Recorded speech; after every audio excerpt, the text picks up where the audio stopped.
നമസ്കാരം.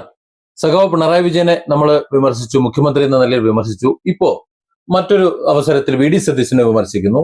പിന്നെ കേന്ദ്രം ഭരിച്ചുകൊണ്ടിരിക്കുന്ന നരേന്ദ്രമോദി സർക്കാരിനെ നമ്മൾ വിമർശിക്കും. എല്ലാവരും വിമർശിക്കുന്നു. അല്ല, ഞാൻ ചോദിക്കുന്നത്, ഒരു വിമർശനം ഉണ്ടായാൽ, അല്ലെങ്കിൽ ഒരു പ്രതികരണം ഉണ്ടായാൽ, ഒരു പ്രതിഷേധം ഉണ്ടായാൽ അതിനെ സർക്കാർ എങ്ങനെയാണ് നേരിടേണ്ടത്? എന്തിനാണ് ഇവിടെ സർക്കാർ നേരിടേണ്ട വിധമാണോ അവർ നേരിട്ടുകൊണ്ടിരിക്കുന്നത്? ഉദാഹരണത്തിന് പാറ്റാ വിപ്ലവം, അവിടെ ഡൽഹിയിൽ നടന്നിട്ടുള്ള പാറ്റാ വിപ്ലവം, അതിനെ മോദി സർക്കാർ നേരിട്ട രീതി ശരിയാണോ? 1% പോലും അല്ല എന്ന് ഞാൻ പറയും. എന്റെ ഒരു അഭിപ്രായം അതാണ്. കാര്യം എന്റെ അഭിപ്രായമാണല്ലോ ഞാൻ പറയേണ്ടത്. അതായത് പാറ്റകൾ ചെയ്തത് ശരിയോ തെറ്റോ എന്നുള്ളത് വേറെ വിഷയമാണ്. അവിടെ നരേന്ദ്രമോദി സർക്കാർ ചെയ്തത് ശരിയല്ല. ഇതിനു മുമ്പ് നമ്മുടെ പിണറായി വിജയൻ സർക്കാരിന് കേരളത്തിൽ നമ്മൾ വിമർശിച്ചെന്താ? അദ്ദേഹം ചെയ്തിട്ടുള്ള കാര്യങ്ങൾ ജനങ്ങൾ പരാതി പറയുമ്പോൾ, അല്ലെങ്കിൽ കാണാൻ ചെല്ലുമ്പോൾ കണക്ക് പുറത്ത്. ഇനി അതല്ല എന്നുണ്ടെങ്കിൽ നമുക്കറിയാം നവകേരള സദസ്സിൽ എന്താ സംഭവിച്ചെന്നുള്ളത്. അരീക്കോട് ഒരു പരാതി പറയാൻ ചെന്ന ഒരുത്തനെയാണ് അവനെതിരെ ഇനി എന്തെല്ലാം വരാണ്ട് അതൊക്കെ വന്നു. അവന്റെ ഫോണും പോയി, 1.5 ലക്ഷം രൂപയുടെ ഫോണും പോയി, മൈക്കും പോയി, കേസ് എവിടെ എത്താതെ ഇങ്ങനെ കിടക്കാണ്. ഇപ്പൊ ആഭ്യന്തരമന്ത്രി ചെന്നത്തിലെ കണ്ടിട്ടിരിക്കുകയാണ് ആ സാധു. എന്തെങ്കിലും നടക്കുമോ അറിയില്ല. അതായത് സർക്കാരിനെതിരെ പ്രതികരിച്ചു കഴിഞ്ഞാൽ എങ്ങനെയാണ് ഇവിടുത്തെ നമ്മുടെ ഗവൺമെന്റ് പ്രതികരിക്കുന്നത്? ഡൽഹിയിലെ പാറ്റ വിപ്ലവത്തിൽ നരേന്ദ്രമോദി സർക്കാർ ഒരു കാരണവശാലും പ്രതികരിച്ച രീതി ശരിയല്ല എന്ന് പറയുന്നത് അത് ജനങ്ങളുടെ സർക്കാരാണ് എന്ന് നമ്മളൊക്കെ കരുതുന്നത് കൊണ്ടാണ്. അല്ലാതെ BJP-കാരല്ല അവിടെ ഭരിച്ചുകൊണ്ടിരിക്കുന്നത്.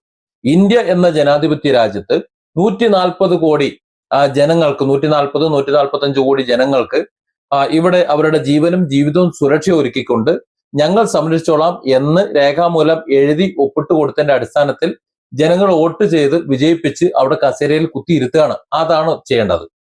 ഇവിടെ എന്തെങ്കിലും ഒരു അപാകത, മനുഷ്യനാണ്, എന്തെങ്കിലും അപാകത പറ്റും, അല്ലെങ്കിൽ സ്വന്തം ഭരണത്തിന് കീഴിൽ എന്തെങ്കിലും അപാകതകൾ പറ്റും. സ്വാഭാവികം കാര്യം. ദൈവമൊന്നും അല്ലല്ലോ നമുക്ക് തെറ്റുപറ്റാതിരിക്കാൻ.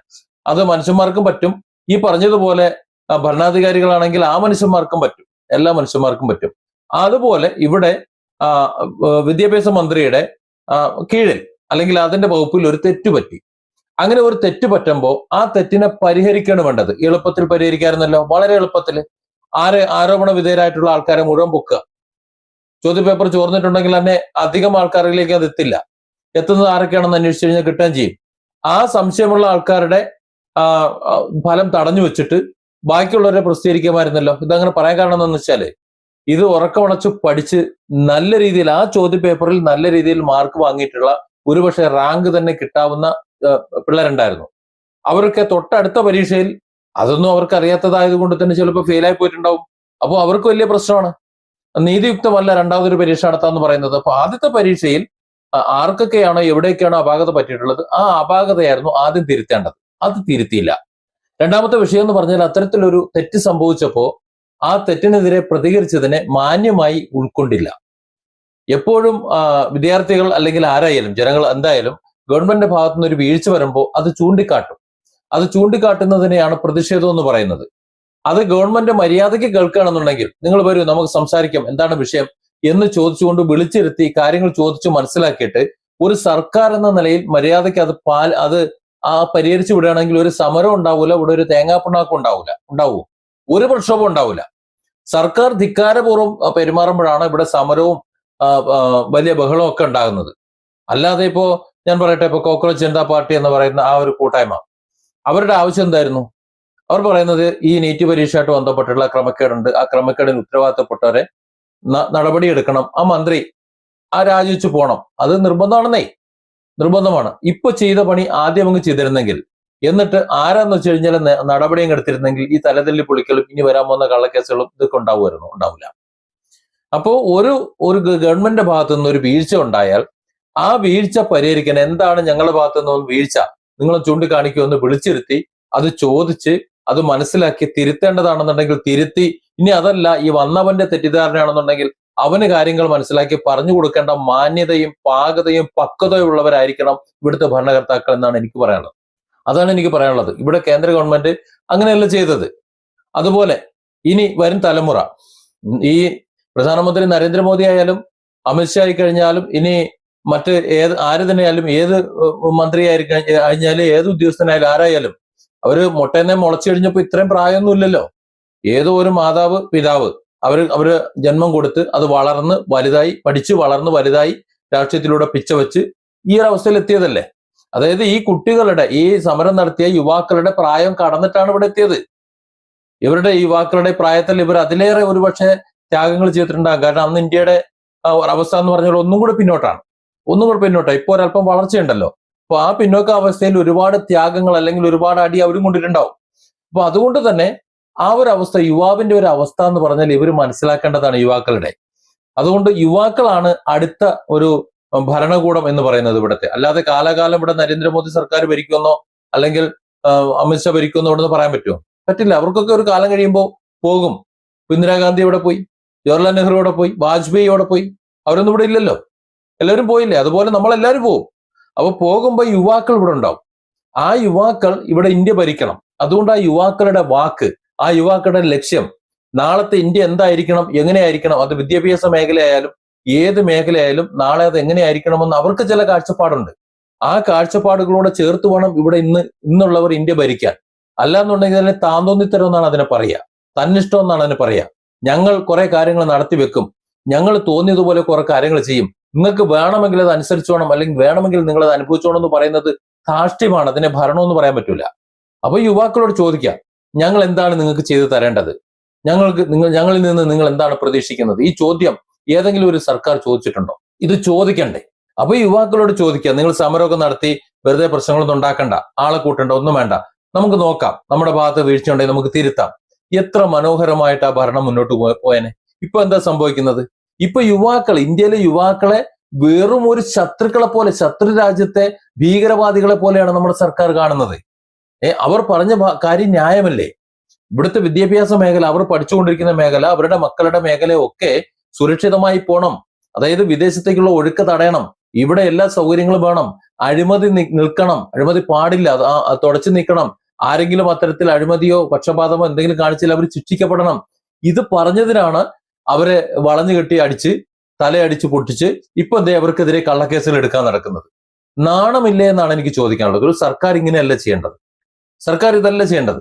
സർക്കാർ ഒരു പ്രതിഷേധത്തെ ഇങ്ങനെ അടിച്ചമർത്തല്ല വേണ്ടത്. ഒരിക്കലും ഒരു സമരത്തെയും ഒരു പ്രതിഷേധത്തെയും അടിച്ചമർത്തുന്ന ഒരു സർക്കാരും, അത് ഏത് സർക്കാരായാലും, അതിന് കഴിഞ്ഞുപോയ നമ്മളെ കേരളത്തിലെ പിണറായി സർക്കാരായാലും, അതുകൊണ്ടാണല്ലോ അവരെ എതിർക്കുന്നത്. ഇനി ഇപ്പൊ വി ഡി സതീശൻ സർക്കാരുണ്ട്, അവരും അതേ നിലപാടെടുത്തു കഴിഞ്ഞാൽ അവരും, ഇനി കേന്ദ്രം ഭരിച്ചുകൊണ്ടിരിക്കുന്നത് BJP ആണ് ഇപ്പോ, അതുകൊണ്ട് നരേന്ദ്രമോദി നേതൃത്വം കൊടുക്കുന്ന സർക്കാരാണ്, അവരായാലും അവർക്കെതിരെ ഒരു സമരം വരുമ്പോ ആ സമരത്തിനുള്ള സാധ്യത ഇല്ലാതാക്കുകയാണ് ശരിക്കും ആദ്യം വേണ്ടത്. ഒരു സമര സാധ്യതയെ ഉണ്ടാക്കരുത്. ഒരു സമരം ആഹ്വാനം ചെയ്യുമ്പോൾ ഒരു ഗവൺമെന്റിനോട് അനുമതി ചോദിക്കുമല്ലോ. ചിലപ്പോ ചിലയിടങ്ങളിലൊക്കെ സമരം നടത്തണമെങ്കിൽ അനുമതി വേണ്ടി വരുമല്ലോ. അല്ലെങ്കിൽ പ്രതിഷേധം എന്ന് പറഞ്ഞാൽ എല്ലായിടത്തും അനുമതി കൊടുക്കാൻ കഴിയില്ല, എങ്കിലും അവർ മുൻകൂട്ടി ഒന്ന് പറഞ്ഞിട്ടുണ്ടാവുമല്ലോ, ഇത്രാം തീയതി ഞങ്ങൾ പ്രക്ഷോഭം നടത്തുന്നു, അവരുടെ നേതാക്കളെ വിളിക്കുക.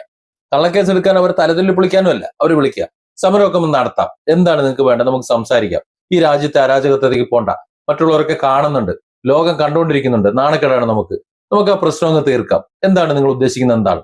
അപ്പൊ അത് ചോദിച്ചിട്ട് അത് ന്യായയുക്തമാണെന്നുണ്ടെങ്കിൽ അതങ്ങ് നടപ്പിലാക്കാൻ വേണ്ടിയിട്ടാണ് സർക്കാർ എന്ന് മനസ്സിലാക്കിക്കൊണ്ട് അത് നടപ്പിലാക്കുകയാണ് വേണ്ടത്. നിർഭാഗ്യവശാൽ നമ്മുടെ ഈ രാജ്യത്ത് നടക്കുന്നത്, ഒരു സർക്കാർ, ആ സർക്കാർ ഇവിടെ ഭരിച്ചുകൊണ്ടിരിക്കുന്നു, അവരുടെ ഇഷ്ടത്തിന് ഭരിച്ചുകൊണ്ടിരിക്കുന്നു, അതിനെതിരെ ആരെങ്കിലും പറഞ്ഞു കഴിഞ്ഞാൽ അവൻ പിന്നെ ശത്രു, അവർ ചെയ്യുന്നത് തെറ്റാണ്, അല്ലെങ്കിൽ അവർ വെച്ചിട്ടുള്ള കാര്യങ്ങൾ വിമർശിക്കപ്പെടേണ്ടതാണ് എന്ന് പറഞ്ഞു പോയി കഴിഞ്ഞാൽ അവൻ പിന്നെ ശത്രു. പിന്നെ അവന്റെ തലയടിച്ച് പൊളിക്കുക, അവന്റെ കുടുംബം കുളം തോണ്ടുക, അവന്റെ പേരിൽ കള്ളക്കേസ് എടുക്കുക, അവനെ ജയിലിൽ അടയ്ക്കുക, അവന്റെ ജീവിതം തന്നെ ഇല്ലാതാക്കുക. ഇപ്പോ മോദി സർക്കാർ ചെയ്യുന്നത് എന്താണെന്നറിയോ?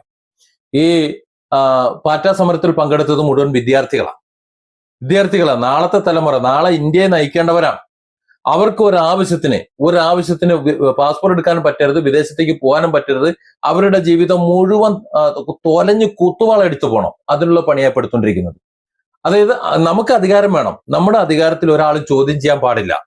ചോദ്യം ചെയ്തു കഴിഞ്ഞാൽ അവനൊക്കെ കുത്തുവാള എടുപ്പിക്കുമെന്നൊരു സന്ദേശമാണോ കൊടുക്കുന്നത്?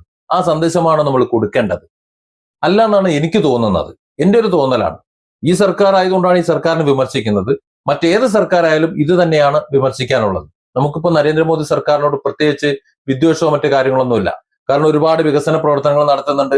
മറ്റേത് സർക്കാരിനേക്കാളും നല്ല രീതിയിൽ ഇവിടെ അടിസ്ഥാന വികസന പ്രവർത്തനങ്ങൾ നടക്കുന്നുണ്ട്. വളരെ നല്ല കാര്യമാണ്. അത് പൊക്കി പറയുന്നതിനോടൊപ്പം, അല്ലെങ്കിൽ അതിനെ നമ്മൾ വീഡിയോകൾ ചെയ്യുന്നതോടൊപ്പം, അതിന് പ്രശസ്തി കൊടുക്കുന്നതിനോടൊപ്പം, അതിന് സപ്പോർട്ട് ചെയ്യുന്നതിനോടൊപ്പം ഈ ഗവൺമെന്റ് ഭാഗത്ത് വീഴ്ച വന്നാൽ അതും കൂടി ചൂണ്ടിക്കാണിക്കപ്പെടണ്ടേ? അതും കൂടെ പറയണ്ടേ? അത് പറയുമ്പോൾ അസഹിഷ്ണുത ഉണ്ടായിട്ടോ കള്ളക്കേസ് എടുത്തിട്ടോ അകത്താക്കിട്ടോ എന്താ കാര്യമുള്ളത്? അതുകൊണ്ട് നമ്മുടെ രാജ്യമല്ലേ തകർന്നു പോണത്? ഇവിടെ ഈ കുട്ടികള് ഈ പറയുന്ന നൂറുകണക്കിന് ആയിരക്കണക്കിന് പേരുടെ പേരിൽ കേസുകളാ. ആ കേസുകളെടുത്ത് അവരുടെ ഭാവി തൊലച്ചു കഴിഞ്ഞാൽ ഇന്ത്യയുടെ ഭാവിയല്ലേ തൊലഞ്ഞു പോണത്? നാളത്തെ ഇന്ത്യയുടെ ഭാവിയല്ലേ തൊലഞ്ഞു പോണത്? നാളത്തെ ഇന്ത്യയുടെ ഭാവി തൊലച്ച് നശിപ്പിക്കാൻ വേണ്ടിയിട്ടാണോ നമ്മൾ ഇന്ന് വോട്ട് ചെയ്ത് ഇവരെ ഭരണത്തിലേറ്റിയിരിക്കുന്നത്? എന്താണ് ഇവർക്ക് ചിന്തിക്കാനുള്ള ശേഷിയില്ലാത്തത്? ആരെങ്കിലും ഒന്ന് പറഞ്ഞു കൊടുക്കാത്ത എന്താ? സ്വന്തം പാർട്ടിക്കാര് പാർട്ടിക്കാരാണത് പറഞ്ഞു കൊടുക്കണ്ടേ? അണികൾക്ക് എന്താ ഇത് മനസ്സിലാകാത്തത്? ഈ തലമുറ മുഴുവൻ അവിടെ പങ്കെടുത്തത് മുഴുവൻ വിദ്യാർത്ഥികളാണെന്ന് പറയാൻ കാരണം അവരുടെ വീടുകളിൽ നിന്നാ വന്നത്. ഏതെങ്കിലുമൊക്കെ വീടുകളിൽ നിന്നാ വന്നത്. അവരുടെ രക്ഷിതാക്കൾ അറിഞ്ഞുകൊണ്ട് തന്നെ വന്നത്, അല്ലാതെ അങ്ങ് അഴിച്ചു വിട്ടതല്ല. ഉണ്ടാക്കിയിട്ട് വളർത്തിയിട്ട് പോയി തൊലയിടാന്ന് പറഞ്ഞിട്ട് ഇറക്കി വിട്ട ആൾക്കാരല്ല ആ പിള്ളേരൊക്കെ എന്ന് പറയുന്നത്. അവർ ഏതൊക്കെ രീതിയിലാണ് അപമാനിച്ചത്? ആ വീഡിയോ ദൃശ്യങ്ങളൊന്ന് പരിശോധിച്ച് നോക്കിയാൽ, പല ചിത്രങ്ങളും പരിശോധിച്ചു കഴിഞ്ഞാൽ പെൺകുട്ടികളെ അങ്ങേയറ്റം അപമാനിച്ചിട്ടുണ്ട്. അങ്ങേയറ്റം അവരുടെ ശരീരഭാഗങ്ങൾ എക്സ്പോസ് ചെയ്യുന്ന വിധത്തിൽ അവരെ വലിച്ചു പിടിച്ചിട്ടുണ്ട്. ആ പെൺകുട്ടികളെ പല ഭാഗത്തും കുത്തുന്ന വീഡിയോകളുണ്ട്. പിന്നെ അത് കാണാനില്ല, അതൊക്കെ സെൻസർ ചെയ്തിട്ടുണ്ടാകാം, അല്ലെങ്കിൽ അതൊക്കെ ഇനി എന്തെങ്കിലും നാളെ വന്നിട്ടുണ്ടാകാം. പല പോൺ സൈറ്റിലും കാണുന്നത് പോലുള്ള വിവരങ്ങളാ പലതും പലയിടത്തും നമുക്ക് കാണിച്ചു തന്നത്, ലൈവായിട്ട് കാണേണ്ടി വന്നിട്ടുള്ളത്. വല്ലാത്തൊരു കഷ്ടമാണ്. നാളത്തെ തലമുറയാണ് അവരുടെ മാനസിക നില തകർത്തിട്ട്, അല്ലെങ്കിൽ അവരുടെ ഭാവി തൊലച്ചിട്ട്, അവരെ കള്ളക്കേസിൽ കുടുക്കിയിട്ട് നമ്മുടെ രാജ്യം രക്ഷപ്പെടുമെന്നാണ് പറയുന്നത്. നരേന്ദ്രമോദി സർക്കാർ എന്നും ഉണ്ടാവില്ലല്ലോ. നാളെ ഈ യുവാക്കളിൽ ഒരാളാണല്ലോ മുഖ്യമന്ത്രിയും പ്രധാനമന്ത്രിയും ഒക്കെ ആയി വരേണ്ടത്, നമ്മുടെ ഈ രാജ്യം നോക്കേണ്ടത്, അല്ലേ? എല്ലാ രാഷ്ട്രീയ പാർട്ടിയുടെയും എല്ലാ രക്ഷിതാക്കളുടെയും മക്കൾ അവിടെ ഉണ്ടായിരുന്നു. അതിൽ BJP നിന്നൊന്നും മാറി നിട്ടൊന്നുമില്ല. BJPക്ക് വോട്ട് കൊടുത്തവരുണ്ടായിരുന്നു. ഒരാൾ പറയുന്നത് കേട്ടു, ഞാൻ BJPക്ക് വോട്ട് കൊടുത്ത് എന്റെ മഷി പുരട്ടിയ കൈയാണ്, എന്റെ വിരലവരെ തല്ലി ഓടിച്ചു എന്ന് പറഞ്ഞിട്ട് ഒരു വീഡിയോ ഞാൻ കണ്ടു. ഇത് സ്വാഭാവികം. നമ്മൾ വിമർശിക്കുന്നത് ഈ സർക്കാരിനോടുള്ള വിദ്വേഷം കൊണ്ടല്ല. ഈ സർക്കാർ നന്നാവണമെന്നും ഇതിന് കഴിവുള്ള സർക്കാർ എന്നറിയുന്നത് കൊണ്ടാണ് ഞാനിത് പറയുന്നത്. ഇത്രയധികം രൂക്ഷമായിട്ട് ഞാനൊരു സർക്കാരിനെ വിമർശിച്ചിട്ടില്ല. ഇവിടെ 5 കൊല്ലം ഇരുന്ന് ഭരിച്ചിട്ട് ഒരു ചുക്കിനും ചുണ്ണാമ്പിനും കൊള്ളാതെ എത്ര സർക്കാർ ഇറങ്ങിപ്പോയിട്ടുണ്ട്.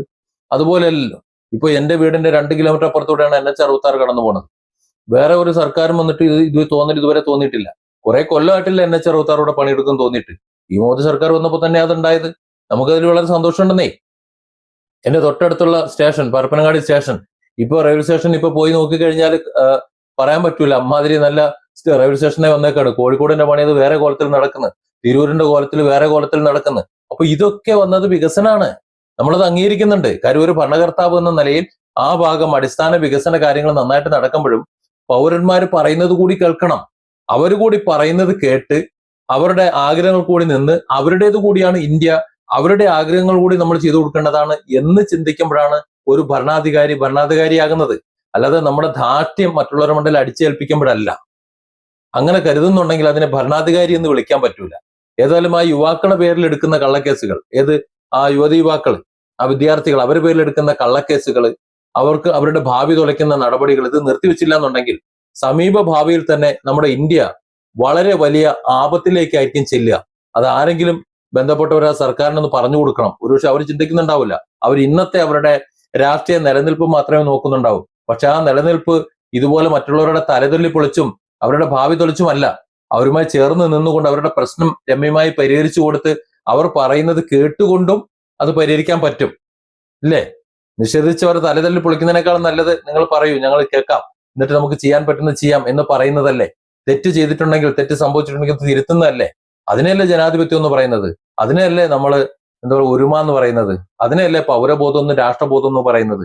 ഞങ്ങൾ ഇഷ്ടമുള്ളത് ഞങ്ങൾ ചെയ്യും, ഞങ്ങൾ ഇഷ്ടം പോലെ ഞങ്ങൾ പറയും. അതിനെതിരെ നിൽക്കുന്നവരെ മുഴുവൻ ആര് തന്നെ ആയിരുന്നാലും അവന്റെ തല്ലതല്ലി പൊളിക്കും, അവന്റെ ഭാവി തുലയ്ക്കും, അവനെ കള്ളക്കേസ് എടുത്തവനെ ജയിലിലടയ്ക്കും എന്നൊക്കെ പറയുന്നത് ജനാധിപത്യമാണോ? Different angles. Don't forget to subscribe and support this channel.